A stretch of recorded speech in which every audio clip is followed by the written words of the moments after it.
apa orang kata, tanah-tanah untuk membuat ladang-ladang yang lebih besar, ya. Saya kedepankan banyak ni supaya you all boleh, ya, kalau you tengok kat sini, ya, 1 juta approved applicant, ya, now waiting election, kerana oleh banyaknya, kerana terlampau banyaknya untuk nak diluluskan, nak buat due diligence semua tak sempat, jadi semua automatik dapat kelulusan, ya. Ini kalau kita tengok, ya, semua dapat kelulusan dan tanah hak milik tu in perpetuity, maknanya untuk selama-lamanya. Jadi kita ni nak bertanding dengan bangsa asing yang dapat tanah ni. Kita tengok bagi kita ni ada berapa, bangsa asing ada berapa, ya.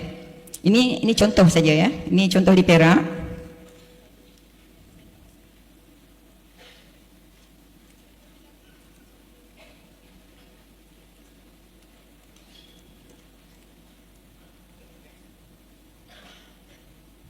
I think dia punya signal tak berapa sampai, ya.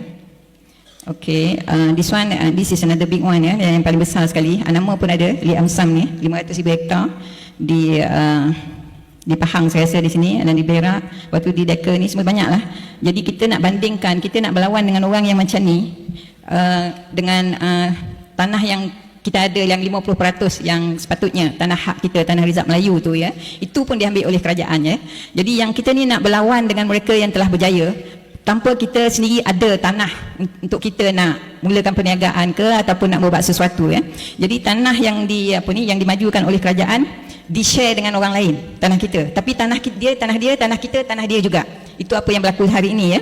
Kalau kita lihat sini semasa Tan Chen Lock punya anak, ya, Tan Siu Sin nama dia, bila dia ambil alih sebagai menteri keuangan, ya, semasa itu, perkara yang pertama sekali dia buat adalah untuk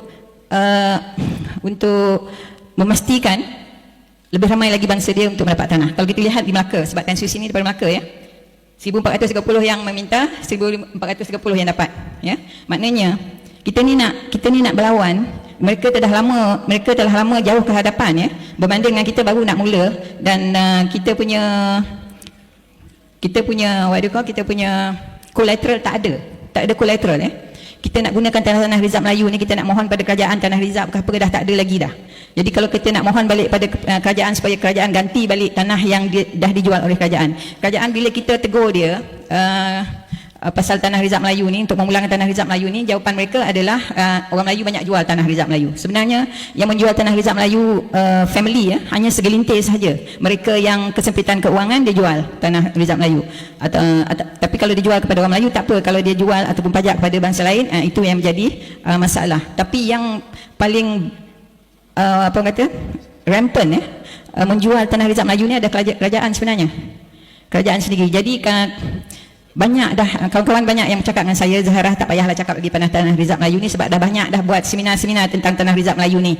Jadi tak ada mendapat perhatian daripada kerajaan. Saya kata kita tengok daripada sudut lain, di mana tanah Rizab Melayu ni bukan senang-senang British kasih. Sebenarnya orang tua-tua kita, moyang-moyang kita dahulu yang paksa British mengadakan tanah Rizab Melayu ni atas sebab pergaduhan dan peperangan daripada bangsa asing untuk mendapatkan tanah kita, ya. Jadi di sini adalah sampai tahun 2013. Kita tengok sampai 2013, kita tengok bahagian Terengganu yang paling kurang mengganti balik tanah-tanah Rizab yang telah digunakan, ya, oleh kerajaan. Kelantan ada buat pergantian balik. Kalau nak ikutkan, Kelantan yang paling banyak sekali membuat pemulangan balik tanah-tanah Rizab Melayu ni, ya. Yang lain tu macam ramai orang Kelantan di sini. Dan macam Pulau Pinang tak ada tanah Rizab Melayu, ya. Dia consider Pulau Pinang itu sebagai kepunyaan British. Jadi ada sedikit saja sekarang ni berbaki tanah kepunyaan Melayu. Tahun 2016 kalau nak ikutkan ada 3% saja lagi, tapi hari ini bila dicek hanya 1% saja lagi, ya. 1% saja berbaki tanah Melayu di Penang. Dan juga di Melaka tak ada di dalam akta enactment tanah Rizab Melayu, hanya yang ada tanah adat. Itu pun setelah peperangan Nanning, ya. Jadi orang asli ni dia pagar-pagar tanah adat tu supaya British tak usik. Jadi kalau kita lihat, kalau itulah baiknya moyang kita orang asli, Tok Batin dahulu, kalau tak ada mereka kita tak ada, ya.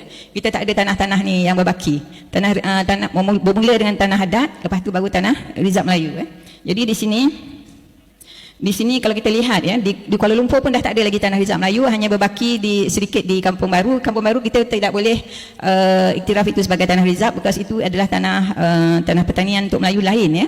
Yang tanah Rizab Melayu ada di di Bukit Kiara, ada di apa ni,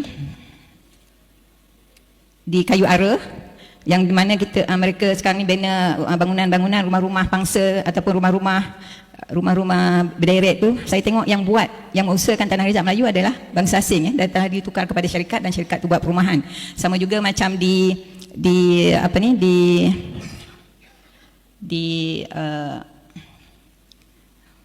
Datuk Keramat, ya. Datuk Keramat tu Tanah Rizab Melayu dijual kepada Singapura. Ada sebidang besar kat situ, ya. Jadi kita kena prihatin daripada hari ini. Ya, saya ada perincikan, ya, mengenai Tanah Rizab Melayu ini dalam buku saya jilid ke-6, ya. Di situ kalau kita boleh lihat macam mana Tanah Rizab Melayu itu digubal dan dijadikan satu enactment, dan juga tanah adat, dan macam mana kita kehilangan, ya, sedikit demi sedikit sampai sekarang hanya tinggal kenangan, ya. Kalau kita tidak buat apa-apa, Tanah Rizab Melayu hanya tinggal kenangan, ya. Jadi saya dah sebut tadi macam mana kita kehilangan banyak tanah melalui ceti India ataupun pinjaman and all those things. Sebenarnya kita memang tak boleh, ya. Orang bangsa asing ni tidak boleh menggunakan Tanah Rizab Melayu sebagai collateral, tak boleh. Dan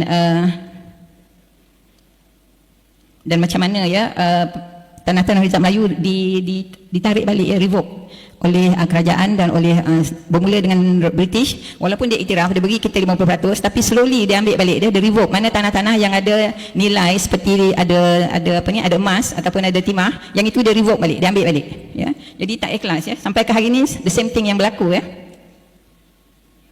Jadi macam kes yang baru di Kelantan, ya. Saya susah nak cari kat sini. Kes yang baru di Kelantan, di mana orang asli menyaman kerajaan Kelantan kerana tanah yang mereka kata dia punya tu diberi kepada bangsa asing untuk dibangunkan, ya. Tapi kes tu dia menang, ya. Di sini saya ada letakkan macam mana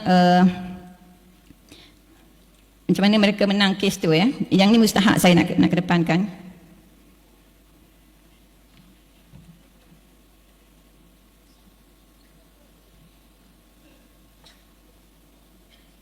Hilang. Anyway, tanah-tanah adat dan tanah-tanah reserve untuk perbumi Melayu sebenarnya diiktiraf oleh bangsa-bangsa bersatu, ya. Diiktiraf oleh bangsa-bangsa bersatu, dan tidak boleh diusik, digugat ataupun dijual. Kita boleh buat macam sekarang ini, kalau kerajaan tidak pulangkan balik tanah-tanah Rizab Melayu, sebenarnya kita boleh membuat sesuatu yang boleh menekan kerajaan supaya memulangkan balik tanah-tanah itu, ya. Kerana dia memang satu amanah yang ditulis dalam perlembagaan. Ia tidak boleh diusik, dijual atau dibangunkan. Kalau nak dibangunkan pun ia terpaksa dijual balik kepada bangsa pribumi Melayu juga. Jadi maknanya kita tidak kehilangan pegangan ke atas tanah-tanah itu, ya. Jadi masa dah tamat dia kata kat sini. Jadi saya nak buat penggulungan pun susah. Jadi saya buat sikit je penggulungan ni kat sini, ya. Kita nak minta kerajaan pulangkan balik tanah itu dalam masa 2 tahun ni. Nombor 2, kita nak minta kerajaan negeri diberi kuasa merampas balik tanah-tanah Rizab Melayu yang dikenal pasti. Kita juga memohon, ya, bajet daripada kerajaan supaya kita boleh memelayukan balik tanah Rizab Melayu yang telah ditukar dia punya sifat tu. Dan kerajaan bila dia mengganti tanah-tanah Rizab Melayu, dia kena pulangkan balik tanah-tanah Rizab Melayu tu kepada tanah-tanah yang sama dia punya nilai, dia punya sifat luasnya, nilainya, dan juga dia punya kedudukannya, ya. Jangan dikasih kita di dalam hutan tanah tu misalnya, ataupun di tepi jalan mana yang tidak boleh mendapat keuntungan daripada tanah itu, ya.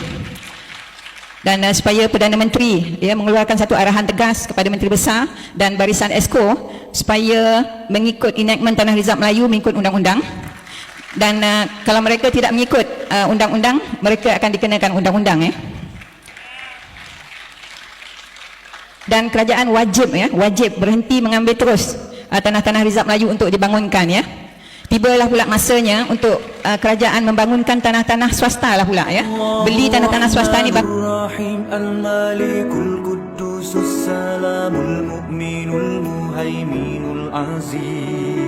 Al-Jabbarul Mutakabbirul Khaliqul Bari.